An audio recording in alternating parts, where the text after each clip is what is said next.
Bienvenue dans Tu serais pas un peu border, le podcast qui brise les tabous et relie nos différences. Je suis Fiona, créatrice de Border Attitude, rétablie du trouble borderline et passionnée par la santé mentale et les relations humaines. Dans ce podcast, seule ou avec mes invités, je partage des outils concrets, des témoignages sincères et des regards croisés pour explorer nos émotions, améliorer nos relations et avancer vers une société plus inclusive. Prépare-toi à être inspiré et soutenu et embarque avec moi pour l'épisode du jour. Hello et bienvenue dans ce premier épisode de Tu serais pas un peu border. Je suis hyper contente que tu sois là en train de m'écouter et j'espère sincèrement que ça va te plaire tout simplement. Moi j'avoue que je me sens assez excitée. Ça fait plus d'1 an que j'ai envie de créer un podcast. C'est mon tout premier épisode. La toute première fois que j'enregistre et je suis hyper méga heureuse. Donc l'idée de ce podcast, Tu serais pas un peu border, c'est dans un premier temps, dans cette première saison, de vraiment se focaliser sur le trouble de la personnalité borderline, étant moi-même concernée par ce trouble. Et bien ensuite, on verra par la suite, enfin moi je sais déjà. Je t'invite également, si tu le désires, à me suivre sur Instagram sous le nom de Border Attitude, où je fais justement de la sensibilisation aux troubles psychiques et notamment aux troubles borderline, dans le but de briser les tabous, mais pas que. J'aime également parler de pratiques somatiques, j'aime beaucoup parler de communication non violente, comment apprendre à comprendre ses besoins et savoir les nommer, et oser mettre ses limites. Donc voilà, si le cœur t'en dit, n'hésite pas. Ce que je te propose pour ce premier épisode, et parce que peut-être tu ne me connais pas, donc ce serait de, en premier lieu, te parler un petit peu de moi, de mon histoire, et puis dans un deuxième temps, de t'expliquer pourquoi est-ce que je décide enfin de créer ce podcast. Je sens que tu sens dans ma voix à quel point je suis assez excitée, et j'espère que tu l'es, au moins un petit peu comme moi.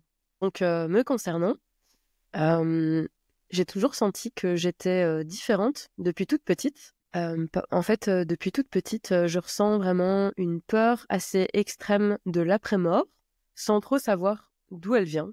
J'ai pas vécu d'abandon quand j'étais enfant ou de décès proche ou autre, et malgré tout, je ressentais vraiment une très forte peur de l'abandon et une très forte peur de l'après-mort.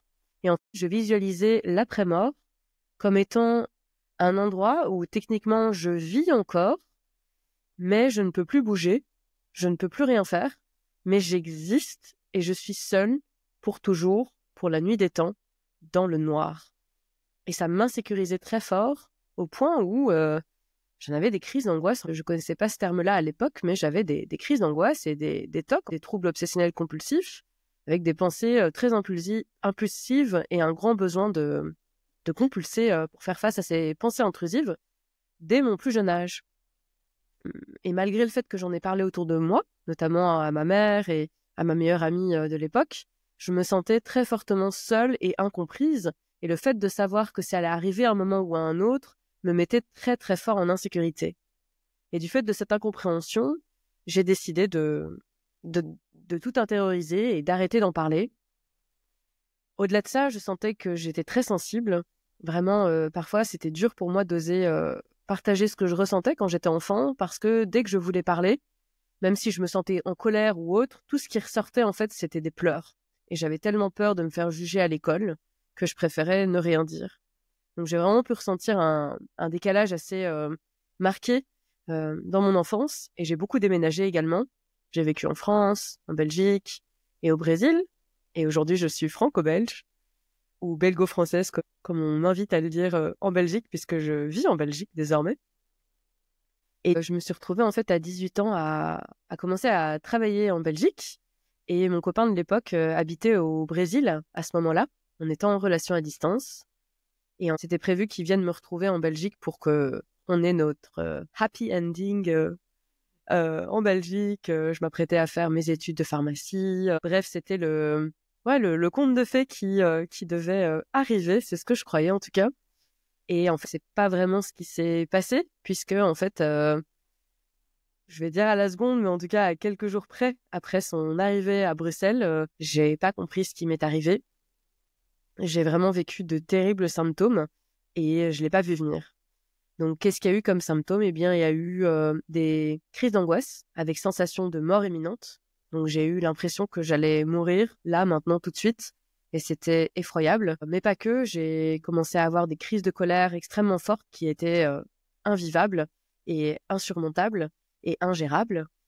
Mais également aussi une tendance à idéaliser et dévaloriser l'autre. Donc, pour donner des exemples très concrets, juste parce que l'autre faisait une blague, je pouvais me dire ah mais il est superbe ce gars-là. Bien sûr que c'est une bonne idée d'être toujours avec lui, Fiona. Et puis eh bien juste après, parce que il n'avait pas rangé ses chaussettes. C'est toujours difficile à prononcer, je trouve ce mot. Ses chaussettes dans le bac à linge. Eh bien je remettais la relation en question en fait. Donc ça c'est très typique aussi du TOC du couple, trouble obsessionnel compulsif spécifique au couple, avec des doutes en fait persistants dans le couple, avec une envie de rompre là maintenant tout de suite face à ces pensées et face à cette incertitude qui est permanente. Et donc comme je te disais, il y a eu vraiment beaucoup de symptômes différents qui se sont manifestés. Également la dissociation aussi. Donc la dissociation en fait, on y reviendra plus tard parce que je compte en faire un épisode spécial, mais c'est vraiment l'idée en fait de sentir en dehors de son corps et ou en dehors de la réalité. Donc, on va parler de dépersonnalisation ou de déréalisation. Et donc, ça peut vraiment être l'impression pour moi de regarder mes mains et de pas les reconnaître. Je sais qu'elles sont miennes parce que j'ai pas de problème de psychose. Donc, je suis consciente que je suis dans la réalité. Je suis consciente d'être moi. Mais j'ai tout de même une sensation de ne pas reconnaître mes mains, ni même mon propre visage dans le miroir, ni même mes proches, ni même les lieux. Et c'est un peu la sensation vraiment de regarder la vie, la réalité à travers une caméra en fait. Et c'est extrêmement déstabilisant et ça fait peur en plus quand on ne sait pas ce que c'est. La dissociation en fait c'est un mécanisme qui est là pour protéger en général face à des traumas qu'on a vécus, qu'on a ressentis. Et quand on n'a pas l'habitude et qu'on comprend pas, c'est dur quoi. Et donc tous ces symptômes se sont manifestés. J'apprendrai plus tard que c'est en fait un trouble anxieux généralisé et un trouble de la personnalité borderline. Mais à cette époque, j'en avais absolument aucune idée. Et donc, très vite, j'ai rompu avec mon copain malgré tout l'amour que je pouvais lui porter parce que c'était trop intense et trop dur. Je me rappellerai toujours d'une phrase un jour que je lui ai dite qui était il va falloir qu'on trouve une solution, sinon je vais être obligée de me suicider. En effet, trigger warning ici, un des autres symptômes que j'ai pu avoir, c'est vraiment d'un côté les pensées suicidaires. Et heureusement, je ne suis jamais passée à l'acte parce que j'avais bien trop peur de mourir pour cela, mais également aussi l'automutilation. Pour moi, c'était vraiment en fait la douleur émotionnelle était tellement forte que je préférais me concentrer sur une douleur physique, mais c'était aussi le fait que j'avais extrêmement honte d'être qui j'étais, et donc c'était une manière aussi de me punir, le fait de m'automutiler. Et enfin, c'était aussi une forme, je pense, inconsciente, voire même semi-consciente, de victimisation, en fait, pour espérer obtenir de l'attention, en fait, de mes proches, de leur montrer que j'avais besoin d'aide, sans arriver à dire, sans arriver à formuler à cette époque-là. Aujourd'hui, j'ai 30 ans, c'est évidemment beaucoup plus simple. À l'époque, c'était trop dur pour moi de formuler « j'ai besoin d'aide ». Et donc, j'ai directement été voir mon médecin traitant. Et c'est à ce moment-là que j'ai découvert le mot angoisse, parce que en fait, je connaissais pas tout ça. Je connaissais pas l'accueil des émotions, le fait d'écouter son corps, le fait de se sentir angoissé, tout ça, ça m'était la santé mentale en fait de façon globale m'était, je m'y connaissais absolument pas. Et donc j'ai commencé à suivre une thérapie. On m'a donné aussi des gouttes anti-stress à l'époque, mais j'allais de plus en plus mal. Aller en cours en études de pharmacie devenait de plus en plus problématique. Je n'allais plus qu'aux cours obligatoires. En plus de cela, lorsque j'étais seule, célibataire, je veux dire, je me sentais mieux, je dirais plus stable, plus régulée émotionnellement, mais c'était une torture. J'avais une grosse dépendance affective en moi, un gros vide, je me sentais incomplète. J'avais besoin de sentir que je plais, j'avais besoin de validation émotionnelle et donc je courais, entre guillemets, après le premier venu pour être en couple ou au moins avoir une histoire. Et à chaque fois, c'était la même chose. Dès que je me remettais en couple, les mêmes symptômes revenaient. Je me sentais de nouveau complètement dérégulée et en fait activée dans mes traumas. Donc activée, ça veut dire que qui se passait dans le couple me rappelait des choses que j'avais pu vivre dans le passé et ça me réenclenchait, on va dire. Et donc, je me sentais complètement dysrégulée émotionnellement, quoi. Et donc, mon état s'est aggravé. J'ai commencé à prendre des antidépresseurs. Donc là, c'était vers l'âge de 20 ans, 22 ans environ, pendant 1 an et demi. Et j'ai commencé à suivre une TCC, donc une thérapie cognitivo-comportementale, dans le but de m'exposer à mes angoisses. Le problème, c'est que moi, mon angoisse majeure, c'était la peur de la mort. C'est pas facile de s'exposer à ça. Et, les antidépresseurs ont certes aidé. Le premier mois a été vraiment très difficile parce que les antidépresseurs ont une tendance où, au début, quand on les prend, ils ont on pourrait dire ça comme ça, un contre-effet, en fait. Donc, chez moi, j'ai eu des crises d'angoisse encore plus fortes au début. Et puis, finalement, ça s'est estompé. Et c'est vrai que oui, les antidépresseurs ont été, on va dire, une chouette béquille qui a été nécessaire dans mon rétablissement, donc dans le fait d'aller mieux. Mais c'était clairement pas ça qui allait... c'était une béquille, quoi. C'était pas ça qui allait régler le problème de fond. Et puis surtout, j'avais de nombreux effets secondaires avec les antidépresseurs, dont notamment des problèmes de libido, mais aussi des problèmes de concentration, des problèmes de mémoire, des problèmes d'impulsivité, des problèmes d'irritabilité. Et je me sentais un peu comme un légume aussi. Donc, ça a été une période assez instable. Et comme je disais, au niveau des études, ça a été de plus en plus compliqué. Et j'ai commencé, en fait, à jouer aux jeux vidéo en journée pour ne plus réfléchir au fait que je vivais.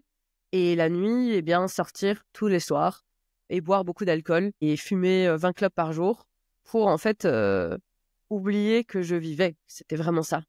Je me rappellerai toujours d'un matin où je me suis réveillée et pendant 20 secondes, je n'avais pas pensé à mes angoisses. Je ne m'étais pas sentie angoissée parce que je ressentais de façon globale une angoisse vraiment chronique. Et c'était un pur délice. Et les angoisses ont commencé à être de plus en plus fortes. Et puis, j'ai commencé à me sentir angoissée même pendant mon sommeil, à travers des cauchemars. Donc, ça a été vraiment une période que je qualifie de très dark. Heureusement, je ne suis pas tombée dans la drogue dure ou autre. Mais ça a été vraiment une période très compliquée. Et je considère souvent aujourd'hui que c'est encore un miracle, en fait, que je sois ici aujourd'hui à pouvoir te partager tout ce que je fais aujourd'hui. Je dirais que pour moi, au-delà de la thérapie et des antidépresseurs que j'ai pu prendre pendant 1 an et demi, j'ai l'impression que j'ai commencé à me sentir mieux, un petit peu en tout cas, et c'est très personnel, parce que ça c'est important aussi de rappeler, c'est que le chemin de chacun est hyper personnel, et que tout ce que je partage ici, eh bien, ça peut être des chouettes outils ou ressources, ça peut t'aider d'une façon ou d'une autre, mais ça reste mon chemin et mon parcours, et on est toutes et tous différents, et donc ce qui fonctionne sur moi ne va pas forcément fonctionner sur toi, ou peut-être plus tard, ou autre, quoi. Et donc, comme je disais, ce qui, moi, m'a fait du bien, ça a été en fait le fait de commencer à travailler.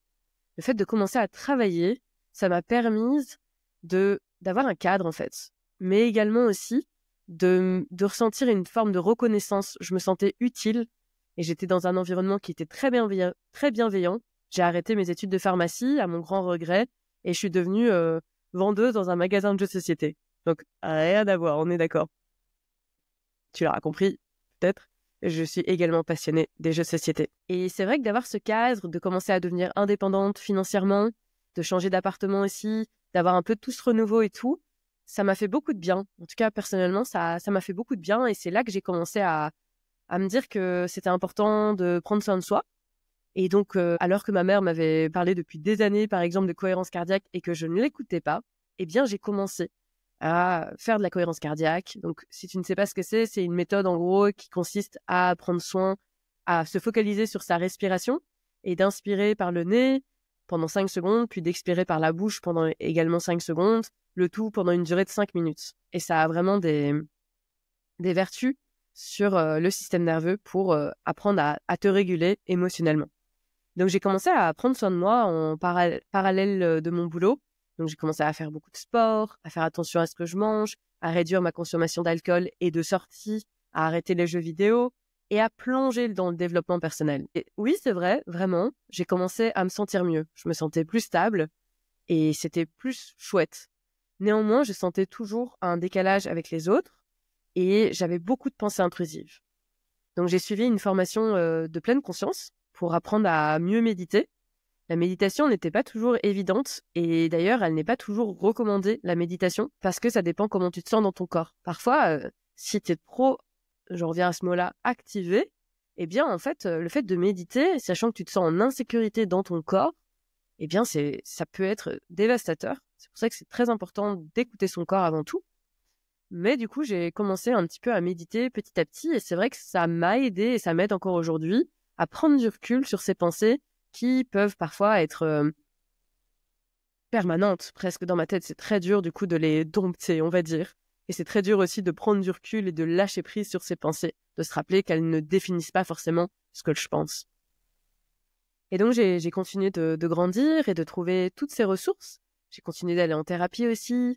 Et malgré tout, je continuais de me sentir particulièrement dissociée. La dissociation, c'est vraiment le symptôme qui me concerne, qui est le plus présent. Une dissociation un peu, on va dire, chronique. Ça veut dire qu'elle est là, elle est permanente, mais à un petit degré, avec une petite intensité, mais qui reste tout de même désagréable à vivre. Et ce décalage a persisté, et il était notamment présent socialement parlant. Je dis souvent que je me suis sentie concernée par de la claustrophobie sociale. J'appelle cela comme ça, car pour moi, la claustrophobie sociale, c'est le fait, en fait, d'être avec du monde, d'être entouré, que ce soit dans une salle de réunion, une pièce de théâtre ou autre. Et en fait, c'est avoir la sensation que je peux pas partir quand je veux, parce qu'il y a des normes sociétales et sociales, et que donc je peux pas juste partir, ou si je pars pour aller aux toilettes, en donnant cette excuse-là, ensuite je vais devoir revenir et je peux plus réutiliser l'exemple des toilettes puisque je viens de l'utiliser comme excuse. Et je me sentais hyper stressée, hyper angoissée, et surtout, au-delà de ça, ce qui était le plus dur, c'est qu'en fait, je me sentais hyper coupable. Je ressentais une honte profonde d'avoir l'impression de ne pas être normale, d'avoir l'impression de ne pas être comme les autres. Et du coup, il y avait une forme d'illégitimité, en fait, par rapport à tout ça. Et donc, j'essayais, comme je pouvais, de me suradapter professionnellement parlant, suradapter avec mes proches, de leur laisser leur temps de parole, par exemple, parce on a déjà pu me dire dans le passé que j'avais tendance à accaparer les gens. Donc, j'avais énormément d'angoisse. Et à force, ce que je ressentais, c'était que dès que j'étais avec du monde, je me sentais pas bien. Donc, je préférais être seule. Et dès que j'étais seule, je me sentais pas du tout encore aussi régulée qu'aujourd'hui. Et donc, je me sentais profondément incomprise et avec une forme de solitude extrêmement présente. Et donc, c'était très difficile à vivre. Et malgré le fait que j'ai pu être en couple plus d'une fois, chacune de mes relations se soldait par des échecs, sans toujours trop comprendre ce qui se passait. Et puis, j'ai décidé, à force de réfléchir et de faire des livres, de lire des livres de développement personnel, et de voir qu'en fait c'était sans fin, et de voir que être la meilleure version de soi-même, eh bien, il n'y avait pas de fin à ça, et que c'était en fait une quête du bonheur qui était très illusoire. Je crois que je suis tombée, je ne sais plus comment, sur le TDAH, donc le trouble du déficit de l'attention avec hyperactivité. Et j'ai décidé de lire un livre. Ce livre, il s'appelle « On m'appelle la tornade » de Adrien Desvivers. Et c'est donc une personne qui est concernée par le TDAH qui raconte son histoire. Et ça m'a parlé, en fait. Avec les problèmes d'impulsivité, avec les problèmes que ce soit de priorisation des tâches, les problèmes de concentration, des problèmes de dysrégulation émotionnelle. Il y a beaucoup de choses qui m'ont beaucoup parlé. Et donc, j'ai décidé, fonceuse comme je suis, d'aller voir une neuropsychologue. Donc, j'ai tapé sur Google comment se faire diagnostiquer du TDAH. Et là, j'ai appris que les neuropsychologues ainsi que les psychologues cliniciennes peuvent émettre des hypothèses de diagnostic et que seul un ou une psychiatre peut donner le diagnostic final. Donc, j'ai contacté une neuropsychologue et je l'ai vue pendant quelques mois, pendant que j'avais 28 ans, donc en 2023. Et après de nombreuses séances, c'est elle, en fait, qui a émis l'hypothèse du trouble de la personnalité borderline à la place du TDAH, mais sans dire que le TDAH n'était pas une possibilité, mais simplement plutôt que le trouble borderline prenait beaucoup de place encore aujourd'hui, même si la période dark que je considère avoir vécue est déjà finie et date d'il y a de nombreuses années. Le trouble borderline prenait de la place et donc c'était pas possible de savoir si j'étais TDAH ou non. Et en fait, ce diagnostic, j'aurai l'occasion d'y revenir plus en détail par la suite dans un autre épisode, mais il m'a vraiment transformée, en fait. C'était en avril 2023 et vraiment, ça m'a bouleversée et ça m'a transformée. J'ai vécu 2 types d'émotions. D'un côté, je me suis vraiment sentie comme un fardeau, en fait. Parce qu'il faut savoir que le trouble borderline, c'est vraiment des troubles qui est plus stigmatisé. Et donc, si tu tapes sur Google trouble de la personnalité borderline, tu verras peut-être quelque chose de l'ordre de vous connaissez quelqu'un qui a ce trouble, fuyez.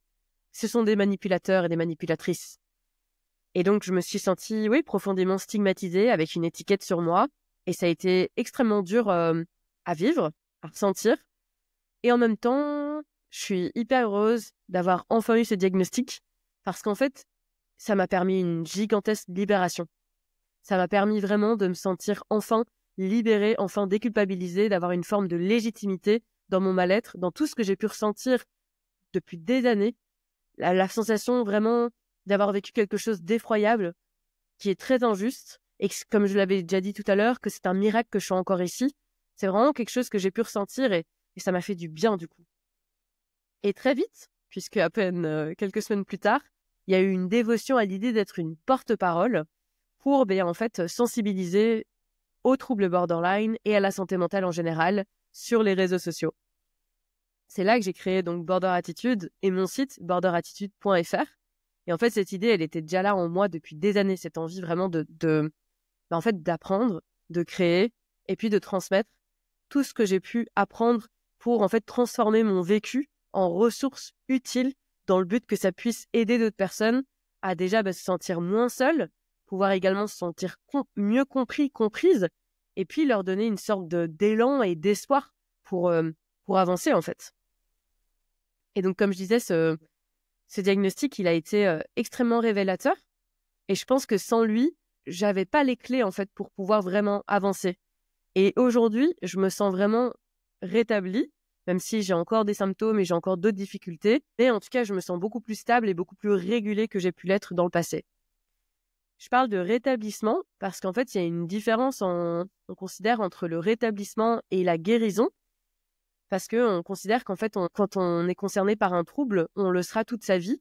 Et donc, on ne peut pas vraiment en guérir, mais on peut plutôt apprendre à vivre avec, pour vivre bien avec, même si c'est pas toujours parfait tous les jours, jamais d'ailleurs, et que c'est ok aussi d'avoir des rechutes, qu'en fait le chemin de rétablissement il est pas linéaire et qu'en fait chaque petite rechute, ou grande d'ailleurs, par laquelle on va passer, elle va permettre du coup de mieux se connaître et d'être plus résilient et résiliente et pouvoir du coup mieux avancer par la suite. Dans ce parcours, en fait, après mon diagnostic, j'ai créé Border Attitude, j'ai commencé à être interviewée et à passer dans des médias, à avoir envie de créer ce podcast, qui est là enfin, et qui devait s'appeler autrement auparavant, mais tout évolue.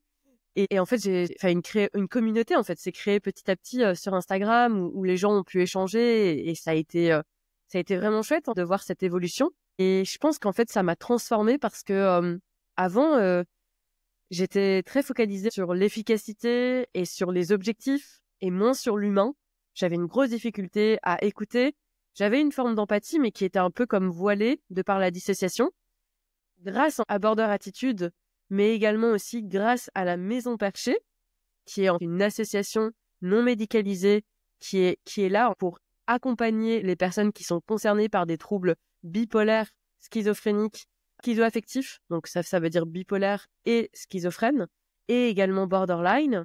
Et bien grâce à Border Attitude et la Maison Perchée, j'ai vraiment pu apprendre à comprendre ce que c'était l'écoute active, l'entretien motivationnel, le fait qu'en fait les gens, quand ils vont mal, ce qu'ils ont surtout besoin, c'est de se sentir entendus et compris, et pas qu'on leur donne des conseils non sollicités. Et donc j'ai rejoint la Maison Perchée pour devenir père aidante, ici à la père aidance. Donc la père aidance, c'est quoi ? Eh bien c'est le principe de partager son savoir expérientiel, que en gros notre vécu, mais pas de façon brute, donc plutôt j'ai pris du recul par rapport à tout ça, je vais mieux aujourd'hui, c'est plus émotionnellement intense en moi, et je suis capable de prendre du recul et de partager ce savoir expérientiel à d'autres personnes qui seraient peut-être un petit peu moins avancées dans ce parcours de rétablissement, comme moi il y a une dizaine d'années, pour en fait leur donner de l'espoir et du soutien et de la compréhension dans une relation où on est d'égal à égal. On est l'un et l'une à côté de l'autre, et pas face à face, quoi. Et donc cette formation, elle m'a permis d'acquérir de nombreuses compétences, et j'ai pu par la suite, par exemple, animer des groupes de parole et ce genre de choses. Et ça a été, je pense que de façon globale, j'ai pu me rendre compte à quel point tout ce qui est prendre soin de soi à travers le développement personnel ou le sport ou autre, certes, c'est une clé qui est importante dans le rétablissement, mais je pense aussi qu'il y a toute la partie du collectif, en fait. Je pense que la santé mentale, selon moi, c'est un enjeu qui est collectif, et que le fait, en fait, de se sentir en sécurité avec les autres à travers le lien, ça va faire une différence assez gigantesque dans ce parcours pour aller mieux. Et du coup, j'aurai l'occasion d'y revenir plus en détail par la suite, mais je dirais qu'aujourd'hui, dans ces autres axes qui me font du bien pour apprendre à me sentir mieux, il y a donc tout le côté collectif. Il y a évidemment l'hygiène de vie, faire attention à bien dormir, à bien manger, à faire du sport, à bouger, ce genre de choses. Et il y a aussi toute l'approche somatique. Donc, pour ma part, j'ai suivi plusieurs thérapies psychocorporelles qui sont l'EMDR et la Somatic Experiencing. Et donc, ce sont 2 thérapies qui m'ont permis de me reconnecter à mon corps et, en tout cas, c'est comme ça que je le ressens, à guérir, et là, je parle de guérison, de certains traumas, comme s'ils étaient logés et stockés dans mon corps et que grâce à ces thérapies-là, ça avait permis, en fait, de guérir et qui sortent à travers ma gorge de mon corps. Et de façon globale, c'est la reconnexion au corps qui me fait du bien au quotidien. Donc, le fait de ralentir, le fait de faire des pratiques somatiques comme le yoga, le breathwork et la méditation, mais aussi simplement le fait de juste prendre le temps de me caresser, de me câliner. Genre là, tu le vois peut-être pas, mais en fait, je suis en train de me faire des doudous parce que j'ai tendance à montrer ce que je dis. Et donc, ouais, c'est le fait d'oser prendre soin de soi et de se visualiser comme étant sa meilleure amie et pas un ennemi ou une ennemie. Donc ça, je trouve que c'est important. Et puis après, il y a une autre sphère que je trouve qui est très importante. C'est en fait tout ce qui concerne les besoins et les limites. Parce que je sais pas si pour toi c'est la même chose, mais pour ma part, je te parlais tout à l'heure de suradaptation. Donc ça veut dire qu'en fait, j'écoutais absolument pas mes besoins et que j'étais vraiment dans ce people pleasing, donc le fait de ne pas m'écouter et de dire oui à tout le monde dans le but d'être aimé et accepté, pas comme je suis du coup. Et aujourd'hui, c'est tout un travail en fait de déjà comprendre ce dont j'ai besoin à travers des approches somatiques par exemple, de comprendre quels sont mes besoins en fait. Est-ce que j'ai besoin de manger? Est-ce que j'ai besoin de bouger? Est-ce que j'ai besoin de communiquer? Quel est mon besoin? Et puis ensuite, une fois que je sais déjà le nommer de moi à moi-même, eh bien c'est savoir le partager de façon non violente, en utilisant donc la communication non violente, et également de façon assertive. Donc l'assertivité, c'est vraiment le principe d'oser s'affirmer sans imposer, tout en prenant en considération également l'autre personne, ses besoins, en l'acceptant également comme elle est ou il est. Donc voilà, c'est plein de petites bases que j'ai mis en place ces derniers temps, notamment depuis le diagnostic, qui font que je sens qu'il y a une belle évolution de mon côté et que je me disais que c'était chouette de partager tout ça, comme ça t'en sais un petit peu plus sur moi. Donc maintenant que je me suis un petit peu présentée, ce que j'ai envie, c'est de te partager un petit peu plus pourquoi est-ce que j'ai décidé de créer ce podcast. Déjà, le nom. Tu serais pas un peu border? Eh bien, en fait, c'est parce que c'est une phrase qui est très stigmatisante, je trouve. Parce que derrière, en fait, c'est un trouble et c'est une des grosses difficultés, le trouble borderline. Et donc, de dire simplement tu serais pas un peu border, en fait, c'est très réducteur. C'est vraiment poser une étiquette sur un trouble. C'est la même chose que la phrase c'est un peu border de. Et donc, j'ai voulu l'utiliser, en fait, sous forme d'autodérision pour, en faire une force. Et du coup, ce podcast, il est là, comme j'en ai déjà un petit peu parlé tout à l'heure, pour vraiment espérer transformer mon vécu en ressources, en espérant que peut-être ça puisse t'aider à te sentir moins seule et mieux compris ou comprise. Et si tu te sens pas concerné, peut-être aussi te dire qu'il y a d'autres personnes en fait qui vivent ça et que c'est le principe du coup d'un handicap invisible et qu'on n'en parle pas assez et que moi mon but c'est vraiment de briser les tabous et de relier nos différences. Donc ce que j'ai envie c'est vraiment de pouvoir sensibiliser, transmettre et connecter pour que tu te sentes en fait en sécurité ici. Et du coup, si cet épisode t'a plu, n'hésite pas à le partager. N'hésite pas à me suivre sur Instagram sous le nom de Border Attitude. N'hésite pas à mettre une petite note ou des étoiles, comme on dit, sur la plateforme où tu écoutes cet épisode. Et puis n'hésite pas également à me suivre sur ma newsletter pour être tenu au courant des prochains épisodes. Et dans le prochain épisode, du coup, je me focaliserai plus en détail sur vraiment les symptômes du trouble de la personnalité borderline et l'errance diagnostique qu'il peut y avoir. Donc j'espère que ça t'a plu et je te dis à très vite.